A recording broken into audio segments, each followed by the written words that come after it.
ದೇಶದ ಭದ್ರತಾ ವ್ಯವಸ್ಥೆಯಲ್ಲಿ ಪ್ರಧಾನಿ ನರೇಂದ್ರ ಮೋದಿ ನೇತೃತ್ವದ ಕೇಂದ್ರ ಸರ್ಕಾರ ಮತ್ತೊಂದು ಹೆಜ್ಜೆ ಇಟ್ಟಿದ್ದು, ರೈಲಿನ ಮೂಲಕ ಅಗ್ನಿ ಪ್ರೈಮ್ ಕ್ಷಿಪಣಿಯ ಪರೀಕ್ಷಾರ್ಥ ಹಾರಾಟದಲ್ಲಿ ಯಶಸ್ವಿಯಾಗಿದೆ.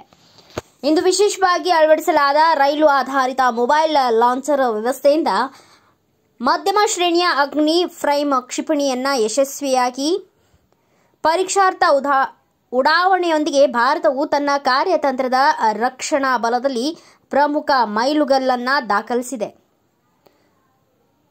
ರಾಷ್ಟ್ರೀಯ ರೈಲು ವ್ಯವಸ್ಥೆಯೊಂದಿಗೆ ನೆಟ್ವರ್ಕ್ ಮಾಡಲಾದ ಉಡಾವಣಾ ವೇದಿಕೆಯನ್ನು ಬಳಸಿಕೊಂಡು ಈ ರೀತಿ ಕ್ಷಿಪಣಿ ಪರೀಕ್ಷೆಯನ್ನು ನಡೆಸಲಾಗುತ್ತಿರುವುದು ದೇಶದ ಇತಿಹಾಸದಲ್ಲಿ ಇದೇ ಮೊದಲು.